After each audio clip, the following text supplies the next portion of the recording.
રામનવમી નિમિત્તે રાજકોટમાં ભાજપ ઉમેદવાર પરસોત્તમ રૂપાલાએ રથયાત્રાને પ્રસ્થાન કરાવ્યું। રૈયા ચોકડી ખાતેથી ભગવાન રામની રથયાત્રાને પ્રસ્થાન કરાવ્યું। આ શોભાયાત્રા શહેરમાં પણ ફરશે।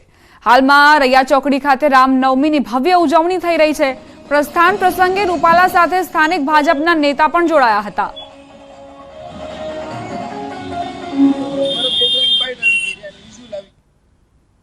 અયોધ્યાના રાજારામ ભગવાન શ્રી રામની આજે રામનવમી છે, એટલા માટે સમગ્ર દેશમાં ભગવાન શ્રી રામ પ્રત્યેની આસ્થા, શ્રદ્ધા અને ભગવાન શ્રી રામના જીવન ચરિત્રમાંથી શીખવા જેવા વિષયો પ્રત્યેની પ્રેમ એ દેખાઈ રહ્યો છે। હું આજે ગર્વની લાગણી અનુભવું છું કે અયોધ્યામાં શ્રી રામલલ્લાના પધરામણી 22 તારીખે થઈ પછીની આ પહેલી રામનવમી, એટલે સમગ્ર દેશવાસીઓને ખૂબ ખૂબ શુભકામના પાઠવું છું, ખૂબ ખૂબ શુભેચ્છા આપું છું। कांग्रेस કાર્યકરોએ લગાવ્યા જય શ્રી રામના નારા। અમરેલી કોંગ્રેસના ઉમેદવાર જેની ઠોમરે રામનવમીના નિમિત્તે રામજી મંદિરે ભગવાન રામના દર્શન કરી આરતી કરી।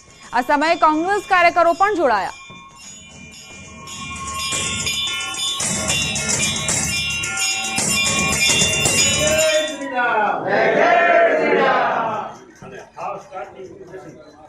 ભગવાન શ્રી રામ ભારત દેશ અને વિશ્વમાં વસતા તમામ ભારતીયોને શક્તિ પૂરી પાડે, બળ પૂરું પાડે અને પોતાના જીવનમાં આગળ વધવા માટેના આશીર્વાદ એમના અમારા માથે સદાય રહે એવી આજે રામનવમીની ભગવાન શ્રી રામ, લક્ષ્મણ, જાનકી અને હનુમાનજીની આરતી કરીને પ્રાર્થના કરી। દાહોદના ફતેપુરાના બાર સલેડા ગામે બાળ લગ્ન અટકાવવામાં આવ્યા। સગીર વયના બાળકની જાન નીકાળવામાં આવી રહી હતી। તે જ સમયે બાળ સુરક્ષા એકમના અધિકારીઓ ત્યાં પહોંચ્યા અને વાલીઓને પોલીસ સ્ટેશન લઈ જઈ સમજણ આપવામાં આવી હતી। સમજાવટ બાદ લગ્ન મોકૂફ રખાયા હતા।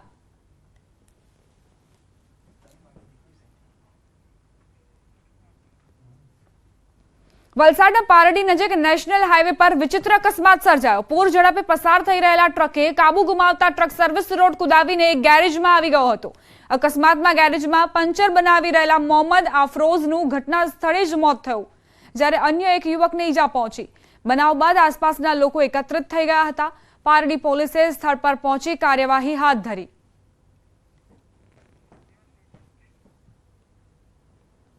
સમાચાર જૂનાગઢથી પ્રાપ્ત થઈ રહ્યા છે। જૂનાગઢમાં સોશિયલ મીડિયા થકી યુવક હની ટ્રેપનો શિકાર બન્યો।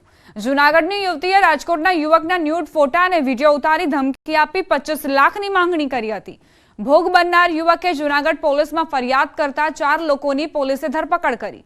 યુવક અને યુવતી વોટ્સએપના માધ્યમથી એકબીજાના સંપર્કમાં આવ્યા હતા।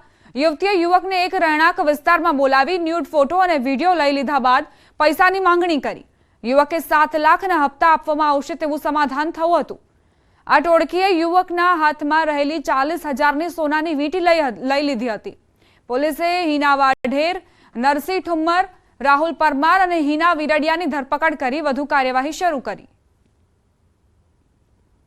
મોબાઈલથી મિત્રતા બાંધી વોટ્સઅપ ચેટ કરેલ, ત્યારબાદ પોતાના ઘરે અહીંયા જોશીપુરા બોલાવેલ એવું બાનું બતાવી અને આ જે યુવતી છે હિનાબેન કાનજીભાઈ વાઢેર, તેમને બંને ન્યૂડ થયેલા અને આ જે ફરિયાદી છે તેના આ પ્રકારના ફોટો પાડી લીધેલા। હવે નજર કરીશું ટોપ 3 ન્યૂઝ પર। અયોધ્યામાં ભગવાનને કરાયું સૂર્ય તિલક। મોટી સંખ્યામાં ઉમટ્યા ભક્તો। રામ જન્મોત્સવની કરાઈ ઉજવણી। રાજકોટમાં પરેશ ધાનાણીના ભાજપ પર પ્રહાર, કહ્યું કોંગ્રેસનો બધો કકડાટ ભાજપમાં ગયો। રૂપાલા સંભવિત પ્રતિસ્પર્ધી। રામનવમીની શોભાયાત્રામાં લલિત વસોયાનો અનોખો અંદાજ। તલવાર રાસ અને ઢોલ વગાડતા નજરે પડ્યા।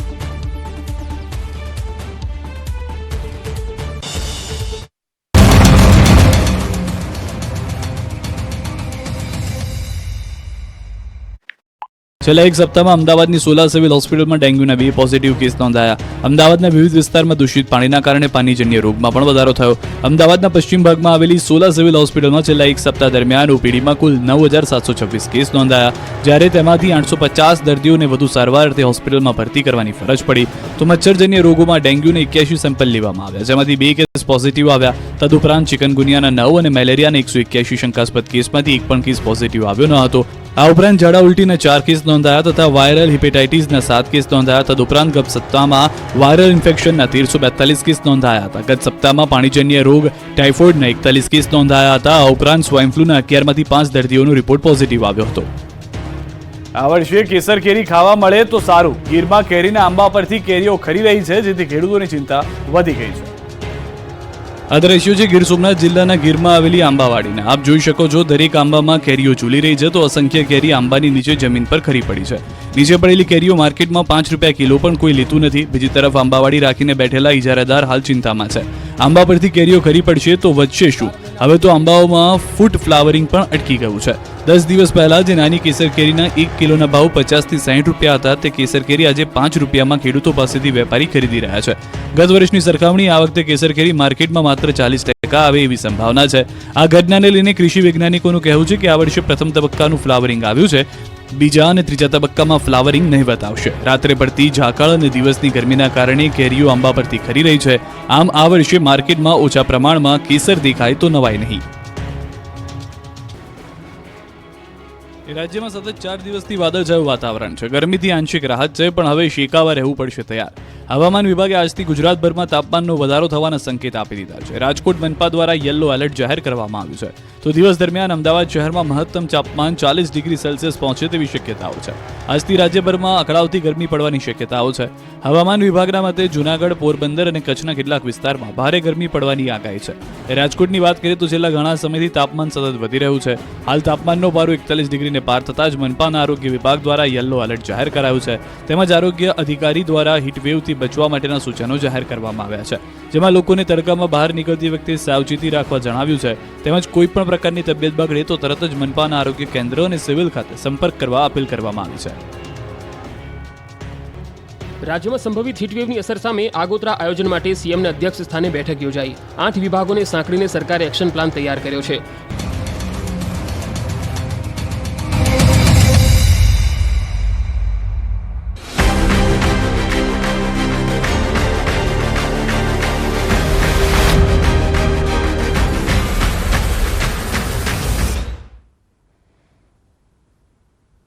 વિરામ બાદ સ્વાગત. યુનેસ્કો તરફથી જેને વર્લ્ડ હેરિટેજ સિટીનો દરજ્જો મળ્યો છે તે શહેર એટલે અમદાવાદ.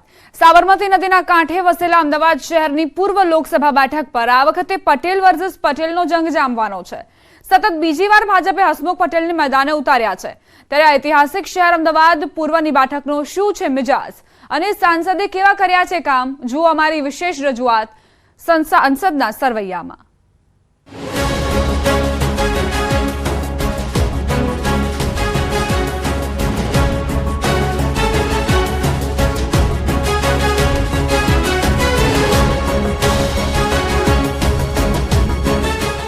લોકસભાની ચૂંટણીના મતદાનને હવે ગણતરીના દિવસો જ બાકી રહ્યા છે.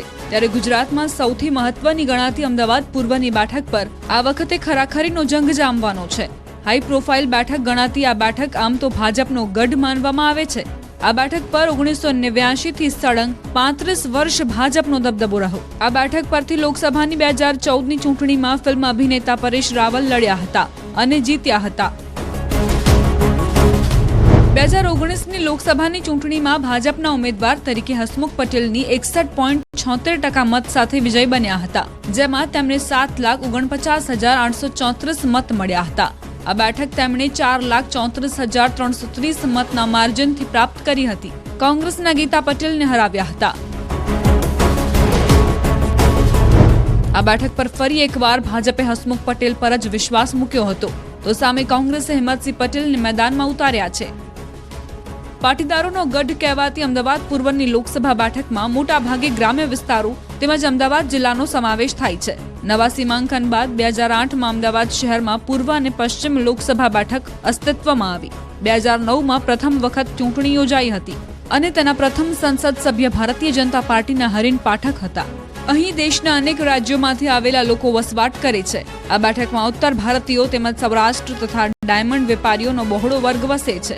એક જમાનામાં અહીં કાપડની મિલો ધમધમતી હતી અને મિલના ભૂંગળાના અવાજ સાથે દિવસની શરૂઆત થતી હતી. ત્યારે છેલ્લા 5 વર્ષથી આ બેઠક પર રાજ કરતા હસમુખ પટેલની કામગીરીથી જનતા કેટલી ખુશ છે તે જાણવાનો પ્રયાસ કર્યો. ત્યારે સાંભળો જનતાનો મિજાજ. कि हमारे जो सांसद है जैसे घर जैसा परिवार जैसा इंसान है वो बहुत ही यानी कि हम कभी भी यानी कि कोई काम का भी बोलेंगे तो वो कभी ना नहीं बोलते हैं और हमेशा हमारे साथ में रहते हैं और हमारे वार्ड में रहते हैं।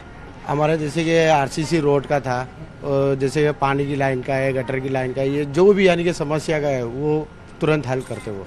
आप संतुष्ट है आपके सांसद से काम से? हम बहुत संतोष है। અને એમનું કામ બહુ જેન્યુન છે। આખી સંસદમાં તમે ગમે એને જઈને પૂછો તો એક જમીન ઉપર રહેવાવાળા વ્યક્તિ છે, બરાબર, અને કોઈ પણને નાના કાર્યકર્તાને એ પણ ઓળખે છે, કોઈ પણનું કામ એ કાઢી આપે છે। એટલે સંતોષ છો ને કામ? બિલકુલ સંતોષ છે, એટલે જ એમને રિપીટ કરવામાં આવ્યા છે। કામ બહુ સારું છે અને ગમે ત્યારે એ લગભગ 5 વર્ષની અંદર ઘણી વખત અહીંયા આવી ચૂક્યા છે બધી જગ્યાએ અને એમની તરફથી રોડ, રસ્તા, પુલો બધું વ્યવસ્થિત બનાવેલું છે। એમણે ગ્રાન્ટો બી સારી પાસ કરેલી છે। આપનો અનુભવ શું કહે છે એની અંદર? કંઈ આપણે કામ લઈને ગયા હોય, કંઈ કામ થયું હોય એવું અનુભવ? એમને ત્યાં આપણે કામ લઈને ગયા હોય તો સંતુષ્ટ રીતે કામ કરી આપે છે। બીજી તરફ અમને કેટલાક એવા લોકો પણ મળ્યા કે જેઓનો દાવો છે કે કોઈ કામ નથી થયા। મોટાભાગના કામ પશ્ચિમ વિસ્તારમાં થાય છે। પૂર્વ વિસ્તારમાં કામ ગણીએ તો જે 100% પશ્ચિમ વિસ્તારમાં થતા હોય એના હિસાબે 10% જ પૂર્વ વિસ્તારમાં થાય છે। તમે બોપલનો બગીચો જુઓ કે ન્યૂ રાણીપનો બગીચો જુઓ અને બાપુનગરનો બગીચો જુઓ અને સરસપુરનો બગીચો જુઓ, ફરક તમને તરત દેખાઈ જશે। ત્યારે હસમુખ પટેલની સંસદમાં કામગીરીના રિપોર્ટ પર નજર કરીએ તો અમદાવાદ પૂર્વના સાંસદ હસમુખ પટેલે છેલ્લા 5 વર્ષ દરમિયાન સંસદમાં 93% હાજરી આપી, 147 સવાલ પૂછ્યા હતા, જ્યારે 20 ચર્ચામાં ભાગ લીધો હતો, 9.5 કરોડ રૂપિયાની ગ્રાન્ટ વાપરી છે। ત્યારે આ બેઠક પર જ્ઞાતિ સમીકરણ અને મતદારોની વાત કરીએ તો અમદાવાદ પૂર્વના મતદાર ક્ષેત્રમાં કુલ 20,10,350 મતદાર છે, જેમાં 10,52,968 પુરુષ મતદાર છે, જ્યારે 9,57,269 સ્ત્રી મતદાર છે તો 113 અન્ય મતદાર છે। અમદાવાદ પૂર્વ લોકસભાની બેઠક પર વોટ બેંકનું સમીકરણ ઘણું રસપ્રદ રહ્યું છે। ત્યારે જાતિગત સમીકરણ વિશે વાત કરીએ તો પાટીદાર 17%, વણિક 6%, ઓબીસી 16%, દલિત 17%, મુસ્લિમ 9%, બ્રાહ્મણ 8%, રાજપૂત 9% અને 21% અન્ય જાતિના મતદારો છે। અમદાવાદ પૂર્વની બેઠક પર આવતી વિધાનસભા બેઠક પર નજર કરીએ તો અમદાવાદ પૂર્વ લોકસભા બેઠકમાં ગાંધીનગર દક્ષિણ, દહેગામ, વટવા, નિકોલ, નરોડા, ઠક્કરબાપાનગર અને બાપુનગર વિધાનસભા બેઠકનો સમાવેશ થાય છે। આ તમામ બેઠકો 2022ની વિધાનસભા ચૂંટણીમાં ભાજપે જીતી હતી। ત્યારે વિધાનસભાની ચૂંટણીના પરિણામ અને 5 વર્ષની કામગીરીના જોરે ફરી હસમુખ પટેલે જીતવાનો દાવો કર્યો છે તો કોંગ્રેસના ઉમેદવાર હિંમતસિંહને વિશ્વાસ છે અમદાવાદ પૂર્વ પર પહેલીવાર પંજાનો પંચ લાગશે અને આ વખતે પણ 7 લાખ કરતાં વધુ માર્જિનથી અમારો વિજય નિશ્ચિત છે। વાત રહી વિકાસની તો સતત મોટા કામો 12,000 કરોડના વિકાસના કામો મારા લોકસભા વિસ્તારમાં થયા છે। એમાં સૌથી વિશેષ ખારીકટ કેનાલ ઉપર જે આરસીસી રોડ બની રહ્યો છે એનાથી આવનારા દિવસોમાં ત્યાં પરિવહન તો સરળ બનશે જ, સાથે સાથે એક કોમર્શિયલ લાઇફલાઇન વિકાસ થશે અને એનાથી યુવાનોને રોજગારી પણ મળવાની છે। લોકોને જે જીવન જરૂરિયાતની જે મૂળભૂત જે જરૂરિયાત છે એનાથી આજ દિન સુધી ભાજપનું શાસન રહ્યું છે અને વંચિત રહ્યા છે લોકો, ના શિક્ષણની કે ના આરોગ્યની। અને તમે જુઓ છો છાપાઓમાં પણ આવે છે, મીડિયાઓમાં પણ આવે છે કે એમનું જે વહીવટી તંત્ર છે મહાનગરપાલિકાનું, ઉભરાતી ગટર ને પોલ્યુશનનું પાણી આજે નિકોલ જેવા વિસ્તારમાં કે જે સમગ્ર વિસ્તાર સોસાયટીઓનો છે ત્યાં 6 મહિના સુધી લોકો ટેન્કરોથી કે પાણીના બોટલોથી પાણી મંગાવીને પાણીના કેરબાઓથી લોકો ચલાવી રહ્યા છે। આ બેઠક ભાજપની પરંપરાગત બેઠક ગણાય છે। જો કે આ વખતે બંને ઉમેદવાર પાટીદાર છે એટલે આ મતદાતાઓ કઈ તરફ વળે છે તે જોવું રહ્યું।